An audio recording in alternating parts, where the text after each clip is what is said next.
We are being watched every single day. So today, I set out to ask questions. Why is this camera even here? Why wasn't anyone asked? And who is watching?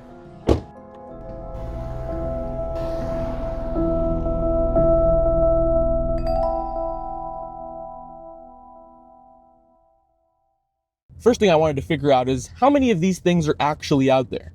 Turns out, there's almost 100,000 across the entire country. This is what camera surveillance looks like in the US right now, and almost all of them have been added in the past year. And a company called Flock owns over 80% of them. They're by schools, by shopping centers, in neighborhoods. This was all blowing my mind, and I needed help figuring it out. So I went to my buddy Garrett's house. And we did something college students don't do anymore. We read a lot. So let's answer the first question. Why are these cameras even here? Flock sells these cameras to local government and police departments. And these aren't just traffic cams, by the way. We've had those for ages. This is the next level of mass surveillance. When your car drives past one of these, it doesn't just see your license plate. It sees your make, model, any dents, any bumper stickers. They literally call it a vehicle fingerprint, which means you're not a plate number, you're a file. And that file is then uploaded to the cloud, which is searchable by thousands of government agencies across the country. Yeah, you heard that right. Thousands of agencies in states that you've never even been to. Flock operates in over 5,000 communities across 49 states, conducting over 20 billion scans per month. The crazy part about this is that none of this required a public vote. Most cities installed these cameras based on procurement contracts. Which means your city council can vote to put a camera like this outside your house or wherever they want, and you'll never know about it. Which brings us to question 2. Why wasn't anyone asked? I mean, am I the only one who wasn't aware of this? So I went out to ask the people. That looks like a lot of security cameras around us. This is crazy. This is absolutely insane. Something you would see in China, but not here. That is a lot of cameras. Oh my. That's too much in this area anyway. One private company. That's a little freaky. Maybe more police as opposed to cameras around. I would be against surveillance at this scale. I think it's a slippery slope. I feel like that is not only a large amount of surveillance, but it's also a bit concerning that they're choosing who to survey. Nobody knew, not one person, and that's not an accident.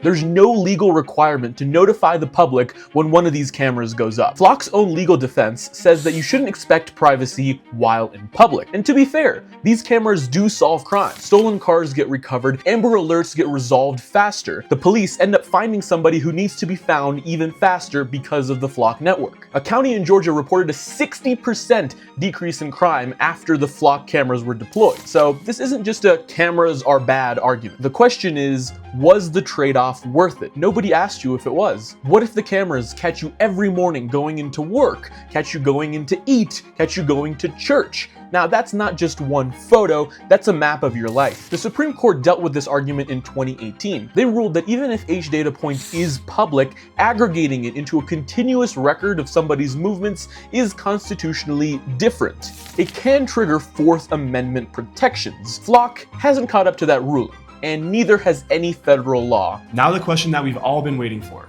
Who is watching? When a Flock camera scans you, it uploads your photo into the cloud where the local police, ICE, CBP, FBI, or any of these agencies can access it if they need it. But if we're not doing anything wrong, why should we be worried? Well, the main problem that I see about it is that if someone wants to look you up on Flock, they don't require a warrant. They can look up your vehicle fingerprint, run your plates, or your location history. They require zero judicial oversight. Wow, and this is legal? Why? The law is playing catch up with technology that's already everywhere. And if you're terrified, you haven't even heard the worst part. In 2025, there was a cybersecurity vulnerability which gave somebody unauthenticated access to the entire Flock network's live camera feed. So forget that government agencies can track you. Now anyone with the right skill set can. Now it's not who's supposed to see you, it's who can actually see you. All right, let's go over a case study. In Texas, a sheriff's office wanted to find one singular woman. So they scanned all 83,000 Flock cameras nationwide. They told the press they were worried about her and it was a welfare check. Then the Electronic Frontier Foundation got the actual court records. Deputies had opened a death investigation into a non-viable fetus and were consulting prosecutors about whether they could charge the woman with a crime. Now I want to be clear about something. We're not saying anything about abortion laws and making a comment about that debate one way or the other. What this is about is the fact that one sheriff was able to look across 83,000 cameras across the entire country to search for one private citizen with no warrant and no laws saying that he couldn't. And Texas isn't the only example. Let me quickly mention some others. The EFF also found 12 million flock scans on people who attended political protests. Political protesting is a First Amendment right, and they're tracking who goes with flock cameras. The list goes on, but the real question is, what is actually being done about any of this? The EU banned real-time public biometric identification back in 2024. Some US cities have already canceled their flock contracts. Flagstaff, Eugene, Santa Cruz, Mountain View, just to name a few. Over 30 cities have canceled their flock contracts, citing public pressure. The local governments are moving. Some of the states are, but the federal government isn't moving at all. So it's nearing the end of the day, and I've learned a lot. I think it's time to answer the 3 questions I started out with. So why are these cameras here? Because Flock sold them to cities through procurement contracts that required no public consent. Why wasn't anyone asked? Because they're not required to ask, and they're just trying to stop crime. And who is watching? We don't fully know, and that's the problem. So what can you do? Here's where we give you some good news. Go to haveibeenflocked.com and search up your license plate number. This will show you if you've been searched by a government agency on Flock's network. Or go to deflock.org, the website that we've been using this entire video to see how many flock cameras are in your city. Look up to see whether your city has a flock contract. If they do, contact your local representative. Go to a meeting or send them an email. 30 cities have canceled their flock contracts due to public pressure. You can too. The infrastructure is growing, but now is the time we need to stop it before it gets too big. We've done a lot of research on this topic, but it is really new and relevant. Everything that we used to make this video is linked in the description. Read it, share it. You're part of this conversation now. Spread it. If this one mattered to you, consider subscribing. We'll keep making more of them. Have a great day.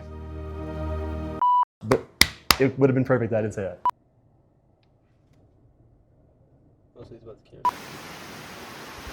Alright. See, what's my line?